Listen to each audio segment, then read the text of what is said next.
हम लोग सब एक कतार में यहाँ बैठे हुए हैं, जितने तीर और गोली आपको चलाने हैं चला लीजिए. The very fact that I'm here today and the fact that it has given me an opportunity to interact with so many individuals of my own country, people perhaps we may never have met. We knew about them, but we never had an opportunity to meet them.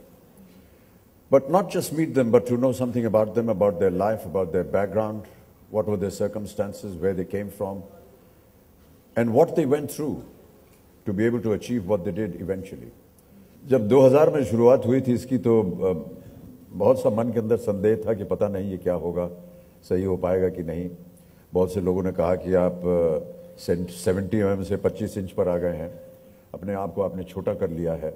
आमतौर पर कलाकार जो हैं वो उनका स्वभाव इस तरह नहीं होता है या बर्ताव उनका इस तरह नहीं होता, और ये ऐसा करेंगे तो आप ख़त्म हो जाएंगे.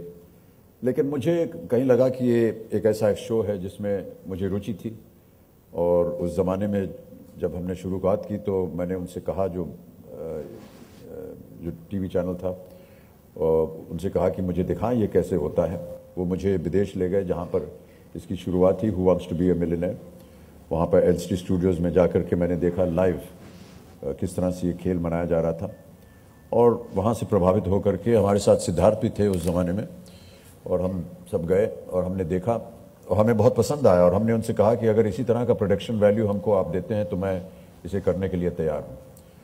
तो उस ज़माने में माता पिता का यह आदेश रहता था कि भैया ग्रेजुएट होना बहुत ज़रूरी है, क्योंकि उनको माना जाता था कि ग्रेजुएशन जो है वो एक तरह से एक याद स्टिक बन गया है प्रत्येक इंसान के लिए. और वहाँ वो जोर लगाते थे कि आपको इससे पहले कि आप और कुछ करें, पहले आप ग्रेजुएट बन जाइए. तो मैं ऐसा मानता हूँ कि ज्ञान जो है अगर हमारे पास उस समय होता तो शायद एक और नौकरी मिल जाती, और इसलिए उसका महत्व हमें तब पता चला. आज भी हम अपने संतान को या अपने मित्रों से यही जानना चाहते हैं कि आप अपने बच्चे को कितना पढ़ा लिखा रहे हैं. सब काम और बाहर जो दूसरे काम है वो भी होते रहें साथ साथ, लेकिन अपनी शिक्षा को भी ध्यान दें. मैं ऐसा मानता हूँ कि जो भी प्रतियोगी मेरे सेट पे आता है वो मेरे घर का मेहमान जैसे होता है.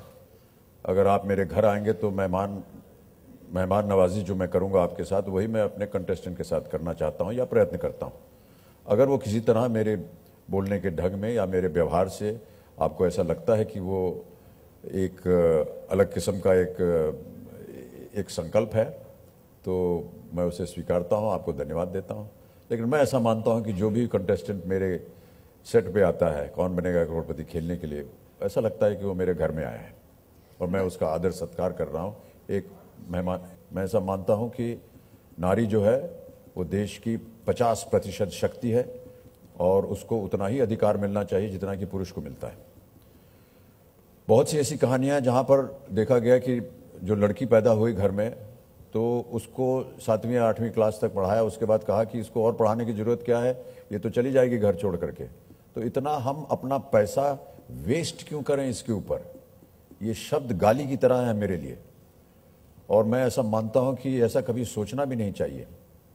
ऐसी परिस्थितियों में से जब कोई महिला समाज के साथ लड़ करके, अपने परिवार के साथ लड़ करके, अपने जिस तरह की उसकी परिस्थितियां उसके साथ लड़ करके जब वो मेरे सामने हॉट सीट पर आकर के बैठती है तो मेरी ताली और ज़्यादा जोर से बजती है, क्योंकि ये कम से कम 2-3 ऐसी दीवारों को फांद करके आई है और आज अपने ज्ञान की वजह से यहाँ पर पहुँच गई है. देवियों सज्जनों, ये हैं अमित, और जो भी प्रोमोज आपने देखे हैं ये उन्होंने बनाए हैं, और मैं बधाई देना चाहता हूँ इन्हें.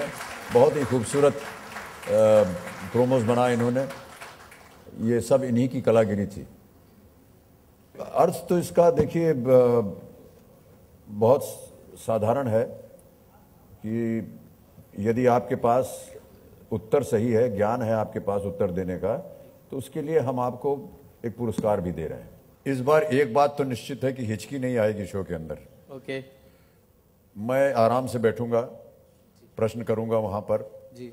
और रही बात ताज़ा और ताबड़तोड़ की, ये आप 7 तारीख की शाम को फ्राइडे को आप देखिएगा तो आपको पता चल जाएगा कि मैं क्या बोलने वाला हूँ. शो को चलाना है, एक एंकर हैं तो उन चीज़ों को दबाना पड़ता है कई बार मैं ऐसा सोचता हूँ कि जितना कष्ट उनको हो रहा है उससे ज़्यादा कष्ट हमें हो रहा है, लेकिन क्योंकि हमें खेल को आगे बढ़ाना है, ये एंटरटेनमेंट है, the show must go on कहते हैं। बहुत सी ऐसी जीवन में परिस्थितियाँ होती हैं जब हम लोग कैमरा के सामने जाते हैं, लेकिन हमारी और परिस्थितियाँ कुछ ऐसी हैं जहाँ पर ये ज़रूरी नहीं है कि अगर मान लीजिए कॉमेडी सीन करना हो और घर में कुछ दुखद समाचार हो रहा हो, कैसे जा करके अपने आप को बदलें। ये कलाकार के अंदर ये दुविधाएं हमेशा चलती रहेंगी। कहीं मृत्यु हो गई है घर में या कहीं बाहर जिसके साथ आप लगे हुए हैं, लेकिन जाना है आपको और वहाँ आपको हंसना है, नाचना है, खेलना है। उसमें आप ये नहीं दिखा सकते कि भाई मेरे घर में, क्योंकि जो जनता देखने आ रही है उसको क्या मालूम कि आपके साथ क्या बीत रही है। वो केवल वो देखने आए कि साहब ये नाच नहीं रहा बराबर, ये गाना ठीक से नहीं गा रहा, ये हंस नहीं रहा है। इसके मन की परिस्थिति क्या है उसको उससे कोई मतलब नहीं है, हमें मतलब है। तो हमें सब इन चीज़ों को पार करके जाना पड़ता है। आप जानना चाह रहे हैं कि हम कितना कमाते हैं। मान्यवर, राइट ऑफ इंफॉर्मेशन एक चीज़ हो गई है, RTI। ये आप हमारे इनकम टैक्स ऑफिस में चले जाइए, आपको पता चल जाएगा।